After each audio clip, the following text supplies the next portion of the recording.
ನಮಸ್ಕಾರ ಸ್ನೇಹಿತರೆ, update alert Kannada ಚಾನೆಲ್ಗೆ ಸ್ವಾಗತ.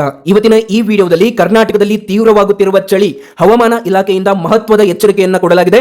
ಈ ಜಿಲ್ಲೆಗಳಿಗೆ ಅಲರ್ಟ್ ಅನ್ನ ಘೋಷಣೆ ಮಾಡಲಾಗಿದೆ.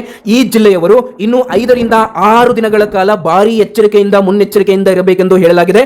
ಜನರು ಯಾವ ಮುನ್ನೆಚ್ಚರಿಕೆಯನ್ನ ತೆಗೆದುಕೊಳ್ಳಬೇಕು ಎಲ್ಲ ವಿಷಯವನ್ನ ಸಂಪೂರ್ಣವಾಗಿ ಕರ್ನಾಟಕದ ಹವಾಮಾನ ಇಲಾಖೆ ಕೊಟ್ಟಿರುವಂತದ್ದು. ಹಾಗಾಗಿ ವೀಕ್ಷಕರೇ, ವಿಡಿಯೋ ತುಂಬಾನೇ ಇಂಪಾರ್ಟೆಂಟ್ ಆಗಿರುತ್ತೆ. ಪ್ರತಿಯೊಬ್ಬ ವೀಕ್ಷಕರು ಕೂಡ ಸಂಪೂರ್ಣವಾಗಿ ನೋಡಿ.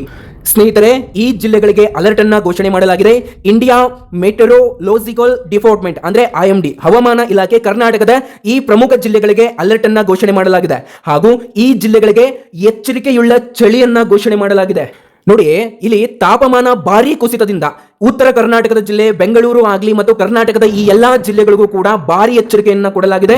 ಮತ್ತು ಇದು ಇನ್ನು 5 ರಿಂದ 6 ದಿನಗಳ ಕಾಲ ಎಚ್ಚರಿಕೆಯನ್ನ ಕೊಡಲಾಗಿದೆ. ಏನೇನು ಎಚ್ಚರಿಕೆ ಎಲ್ಲವನ್ನು ಕೂಡ ಈ ಒಂದು ವಿಡಿಯೋದಲ್ಲಿ ತಿಳಿಸಿಕೊಡ್ತಾನೆ. ವೀಕ್ಷಕರೇ ನೋಡಿ, ಇದೇ ರೀತಿ ನಾವು ನಿಮಗೆ ಒರಿಜಿನಲ್ ಇನ್ಫಾರ್ಮೇಶನ್ ಮಾತ್ರ ಕೊಡೋದು, ಯಾವುದೇ ರೀತಿ ಬೇಡದಿರುವಂತಹ ವಿಡಿಯೋಸ್ಗಳು ಮತ್ತು ನಿಮಗೆ ಡಿಸ್ಟರ್ಬ್ ಆಗುವಂತಹ ಅಪ್ಡೇಟ್ಗಳನ್ನ ಕೊಡೋದಿಲ್ಲ. ಹಾಗಾಗಿ ಯಾರು ಇನ್ನೂ ಕೂಡ ಸಬ್ಸ್ಕ್ರೈಬ್ ಆಗದೆ ವಿಡಿಯೋನ ನೋಡ್ತಾ ಇದ್ರೆ ಅಂದ್ರೆ ವೀಕ್ಷಕರೇ, ಈಗಲೇ ಕೆಳಗಡೆ ಕಾಣುವಂತಹ ಸಬ್ಸ್ಕ್ರೈಬ್ ಬಟನ್ ಮೇಲೆ ಪ್ರೆಸ್ ಮಾಡಿ ಅದರ ಮೇಲೆ ಕ್ಲಿಕ್ ಮಾಡಿ ಪ್ರತಿಯೊಬ್ಬ ವೀಕ್ಷಕರು ಕೂಡ ಸಬ್ಸ್ಕ್ರೈಬ್ ಆಗಿ. ನೋಡಿ, ಇಲ್ಲಿ ಯಾರು ಲೈಕ್ ಮಾಡದೆ ನೋಡ್ತಾ ಇದ್ರೆ ಅಂದ್ರೆ ವೀಕ್ಷಕರೇ, ನಮ್ಮ ಶ್ರಮಕ್ಕೆ ನಿಮ್ಮಿಂದ ಕೇಳೋದು ಒಂದೇ ಒಂದು ಲೈಕ್ ಮಾತ್ರ. ಪ್ರತಿಯೊಬ್ಬ ವೀಕ್ಷಕರು ಒಂದು ಲೈಕ್ ಅನ್ನು ನೀಡಿ ಮತ್ತು ವಿಡಿಯೋನ ಸಂಪೂರ್ಣವಾಗಿ ನೋಡಿ.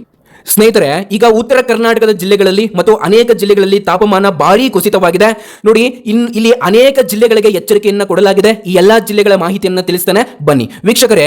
ಇಲ್ಲಿ ಮೊದಲನೆಯದಾಗಿ ಕಲಬುರಗಿ ಜಿಲ್ಲೆಗೆ ಹಾಗೂ ರಾಯಚೂರು ಜಿಲ್ಲೆಗೆ ಮತ್ತು ಬೀದರ್ ಹಾಗೂ ವಿಜಯಪುರ ಜಿಲ್ಲೆಗೆ ಮತ್ತು ಯಾದಗಿರಿ ಜಿಲ್ಲೆಗೆ, ಈ ಕಲಬುರಗಿ, ರಾಯಚೂರು, ಬೀದರ್, ವಿಜಯಪುರ, ಯಾದಗಿರಿ ಜಿಲ್ಲೆಯಲ್ಲಿ ಈಗ ತೀವ್ರವಾದ ಶೀತಗಾಳಿ ಕೋಲ್ಡ್ ವೇವ್ ಬೀಸುತ್ತಿದ್ದು ಸಾಮಾನ್ಯ ಜನರ ಆರೋಗ್ಯಕ್ಕೆ ಅಪಾಯವಾಗುವ ಮಟ್ಟದ ಚಳಿ ಇದೆ ಎಂದು IMD ತಿಳಿಸಿದೆ.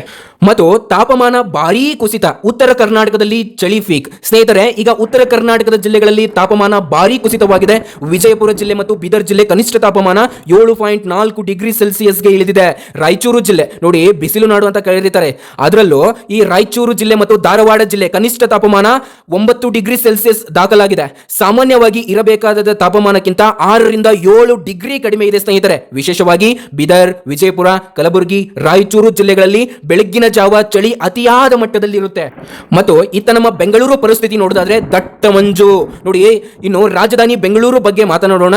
ಬೆಂಗಳೂರಿನಲ್ಲಿ ಮುಂದಿನ 48 ಗಂಟೆಗಳ ಕಾಲ ದಟ್ಟ ಮಂಜು ಆವರಿಸಲಿದೆ ಎಂದು IMD ಎಚ್ಚರಿಕೆ ನೀಡಿದೆ. ಬೆಂಗಳೂರು ಕನಿಷ್ಠ ತಾಪಮಾನ 12 ರಿಂದ 15 ಡಿಗ್ರಿ ಸೆಲ್ಸಿಯಸ್ ನಡುವೆಯೇ ಇರಲಿದೆ ಎಂದು ಹೇಳಲಾಗಿದೆ.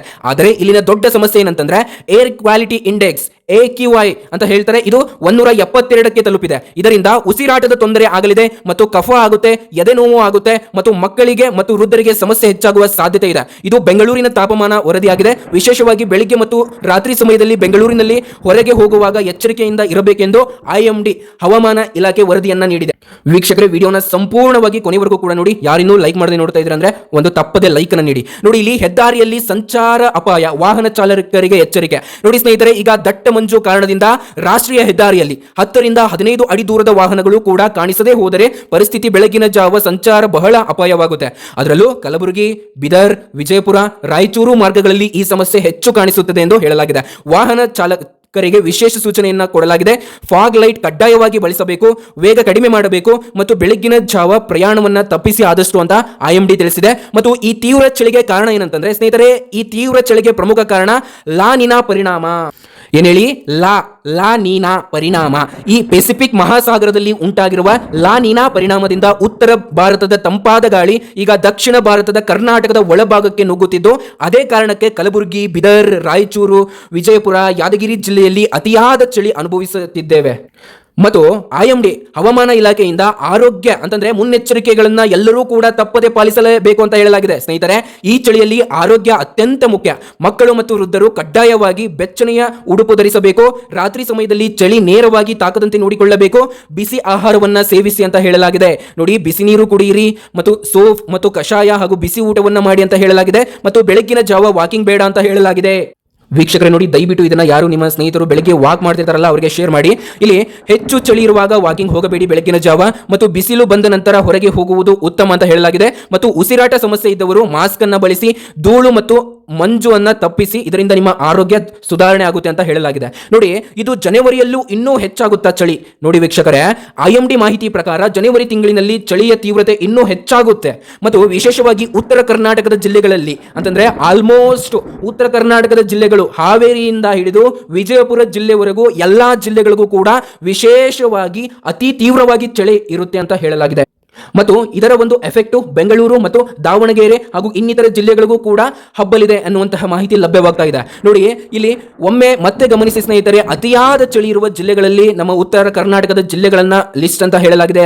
ಕಲಬುರಗಿ ಜಿಲ್ಲೆಗೂ ಅಧಿಕ ಪ್ರಮಾಣದಲ್ಲಿ ಚಳಿ ಆವರಿಸಿದೆ ಮತ್ತು ರಾಯಚೂರು ಜಿಲ್ಲೆಗೂ ಕೂಡ ಹಾಗೂ ಬೀದರ್ ಜಿಲ್ಲೆಗೂ ಕೂಡ ಮತ್ತು ವಿಜಯಪುರ ಜಿಲ್ಲೆಗೂ ಕೂಡ ಮತ್ತು ಯಾದಗಿರಿ ಜಿಲ್ಲೆಗೂ ಕೂಡ ನೋಡಿ ದಟ್ಟ ಮಂಜು ವ್ಯವಸ್ಥೆ ಬೆಂಗಳೂರು ಮತ್ತು ಹೆದ್ದಾರಿ ಪ್ರದೇಶಗಳಲ್ಲಿ ಆಗುತ್ತೆ. ಹಾಗಾಗಿ ಸ್ನೇಹಿತರೆ, ಈ ಮಾಹಿತಿ ನಿಮಗೆ ಉಪಯೋಗವಾಗಿದೆ ಅಂದ್ರೆ ಲೈಕ್ ಮಾಡಿ, ಶೇರ್ ಮಾಡಿ, ಸಬ್ಸ್ಕ್ರೈಬ್ ಮಾಡಿ. ನಾವು ನಿಮಗೆ ಇದೇ ತರಹದ ಒರಿಜಿನಲ್ ಇನ್ಫಾರ್ಮೇಶನ್ ಗೋಸ್ಕರ ನಮ್ಮ ಅಪ್ಡೇಟ್ ಅಲರ್ಟ್ ಕನ್ನಡ ಚಾನಲ್ ಅನ್ನು ಸಬ್ಸ್ಕ್ರೈಬ್ ಮಾಡ್ಕೊಂಡಿರಿ. ಯಾಕಂತಂದ್ರೆ ಡೈಲಿ ವೆದರ್ ಅಲರ್ಟ್ ಅನ್ನು ನಾವು ನಿಮಗೆ ಕೊಡ್ತೇವೆ. ನೋಡಿ, ಯಾರು ಕೂಡ ಭಯ ಇಡುವಂತಹ ಅವಶ್ಯಕತೆ ಇಲ್ಲ, ಜಸ್ಟ್ ಎಚ್ಚರಿಕೆಯಿಂದ ಇರಬೇಕು ಅನ್ನುವಂತಹ ಉದ್ದೇಶದಿಂದ ಈ ಒಂದು ವಿಡಿಯೋನ ಎಲ್ಲರೊಂದಿಗೂ ಕೂಡ ಹಂಚಿಕೊಳ್ಳಿ. ನಿಮ್ಮ ಜಿಲ್ಲೆಯಲ್ಲಿ ಈಗ ಚಳಿ ಹೇಗಿದೆ ದಯವಿಟ್ಟು ಕಾಮೆಂಟ್ ನಲ್ಲಿ ತಪ್ಪದೆ ತಿಳಿಸಿ.